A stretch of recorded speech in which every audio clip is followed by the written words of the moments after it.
Bisa diceritakan sebetulnya akar awal permasalahan itu apa sih Pak? Ya kalau Sedikit. gini ya, kalau masalahnya sih penyebabnya itu banyak ya. Ya masalah parkir, lalu katanya ya pencabulan, pelecehan seksual ya. Kalau parkir saya paham ya. Kalau parkir memang saya sempat membuka lahan ini. Nah ini saya bersihkan semuanya toh. Saya persilahkan untuk parkir Pak Sofyan. Kenapa?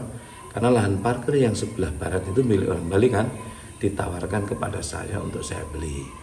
Nah, saya beli ini untuk adik saya, mau kalau dibangun kos-kosan kan. Nah ternyata kan nggak enak sama Pak Sofyan. Nah 3 hari kemudian Pak Sofyan nggak ngomong, Kiai nggak benar saya ini Kiai, nggak enak. Loh, kenapa Pak? Lagi sedih saya. Loh kenapa? Ini lahan parkir harus saya kosongkan pada tanggal sekian gitu. Oh baik Pak, itu loh Pak. Nanti itu depan rumah saya itu ada lahan yang sangat luas. Bisa nanti kalau boleh saya beli, kalau nggak boleh saya sewa atau saya bersihkan. Nah, saya bersihkan itu. Saya datang ke Pak Mujani, sekretaris RT. Beliau kehilangan kontak. Kalau dibersihkan nggak apa-apa. Biayanya itu habis 12 juta itu. Kan dulu semak-semak itu. Oh depannya semak-semak? Iya semak dan pokoknya saya membersihkan itu sampai hampir 2 minggu ya. Selama 24 jam saya. Nah, ini kaki saya masih sampai bengkak belum sembuh. Ini. Kan saya membersihkannya. Pak itu awal permasalahan itu mulai kapan sih Pak sebetulnya Pak? Ya enggak, lupa saya. Nah itu yang pertama ya. Lalu setelah jadi saya minta supaya urunan 1 juta Pak. Padahal dia nggak mau kok, nggak mau bayar tapi ngomong kemana-mana saya minta 1 juta. Bayar nggak mau, udah nggak bayar nggak apa-apa. Udah setelah itu jadi tak suruh parkir di situ. Malah pakai di depan ini apa? Di depan ini Mas. Gerbang saya. Nah saya datang dari Jakarta mau ngisi pengajian di masjid, nggak bisa keluar, ngamuk-ngamuk dia. Nah nggak bisa keluar. Di situ kan ada mobilnya. Akhirnya saya ambil sendiri kuncinya, disuruh sama dia ngambil kunci. Saya itu biasa bantu dia untuk para user yang mengembalikan mobil, mereka tidak ada, saya terima kuncinya, saya terima, KTP-nya saya serahkan. Terus kayak udah seperti saudara lah. Nah, istri saya mengambil kunci itu, saya memindahkan mobil yang diparkir di depan itu. Nah, karena agak bunyi gitu kan. Nah, itu kaget dia. Dia kaget tuh keluar berduaan. Agil sama Mbak Sarah. Agil ini Mbak Sarah mau marah-marah karena pakai baju minim. Terus Agil juga lebih marah lagi karena mungkin kayaknya habis tidur berdua. Tidur berdua bukan berarti bertindak ya Mas. Kayaknya habis tidur berdua. Artinya dia di kamar ini, yang satu di kamar ini. Tidak berdua loh ya. Kedua-duanya ini bangun tidur itu. Marah.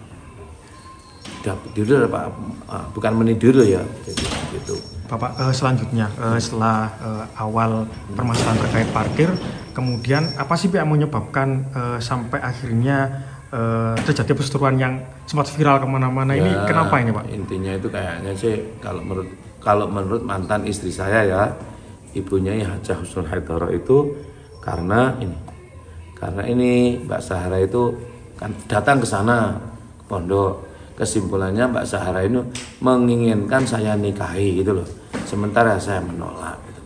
Karena bukan itu ya, menginginkan saya nikmati. Ya saya nggak mau menikmati karena dia sudah sering memberikan roti ya. Misalnya dia itu sering memberi roti ya kepada Pak RT. Pak RT sudah sering makan rotinya Mbak Sahara loh. Sudah sering katanya loh. Terus ini balik. Ya terus siapa lagi itu yang sering makan Pak Nur Hidayat juga pernah makan rotinya Mbak Sarah. Bapak pindah ke sini tuh tahun kapan Pak? Ya bulan November. Oh bulan kemarin ini? Iya, kalau bikinnya udah lama. Ya.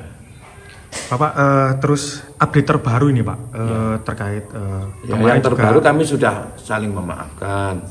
Saya sudah biasa kok saling tegur sapa. Dulu kalau bertanya sama siapa itu Hilmi nggak berani. Sekarang biasa aja. Saya sudah bebas, mobil saya sudah berani pulang, gitu. Sudah nggak ada ancaman lagi. Saya sudah tenang.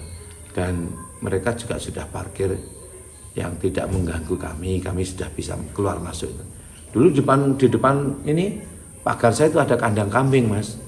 rencana mau dipagar kandang kambing milik Pak RT bersama Pak Sopyan. Nah, itu sudah berdiri di atas tanah yang kami dulu beli untuk jalan. Gitu. Bapak terakhir kan kemarin juga dipanggil dari Polresta. Bapak juga melaporkan sejumlah pihak selain Mbak Sarah. Ini yaitu siapa dan kenapa, Pak? Ya itu ya Pak Nur Hidayat karena mengusir saya, Pak RT yang sudah memukul saya, kemudian Pak Yono yang sudah mengancam saya, lalu Bagas yang sudah memukul saya. Banyak pokoknya. Nanti tanyakan pada kuasa hukum saya ya, lupa saya. Bapak terakhir harapannya Bapak dengan kasus yang ini sudah melebar kemana-mana, harapannya intinya apa sih, Pak? Ya saya harapkan ini tidak melebar kemana-mana. Misalnya ini kan dibawa pada isu Wahabi. Ya di sini memang ada gejala-gejala Wahabi itu ada. Terakhir satu kali lagi banyak yang menanyakan terkait PIN yang sering digunakan oleh Bapak. PIN apa ini? PIN yang ada di apa? Oh ini saya dikasih oleh pensiunan Jenderal Bintang 3 gitu aja lah. Ibang PIN aja, PIN biasa. Ini milik Jenderal Bintang 3 saya dikasih. Pak, agenda terbaru habis ini kemana nih, Pak? Ini saya mau berangkat ke Kang Deddy. Ini saya itu biasa ke sana. Saya main-main lah, nggak ada apa-apa, main aja. Nanti saya kok pernah di rumah main ke Kang Deddy, Bandung kan enak jalan-jalan. Terus besoknya saya ke pesantren Ora Aji menghadiri pengajian rutin yang diadakan oleh itu loh Wali Gondrong. Saya kan enggak Wali Gondrong itu. Gus Miftah itu loh Wali Gondrong dia itu. Aku kalau panggilnya Wali Gondrong. Dia wali ya, Wali Gondrong namanya. Oke. Ini jangan ini, saya ketok ini. Ini saya mau saya ketok ya ini meja. Ini saya tuh rekreasinya ini. Jadi mau nyuci baju. Sarung saya semua ada khusus nih Mas Yaimin. Ada 25 sarungnya sampai bingung saya.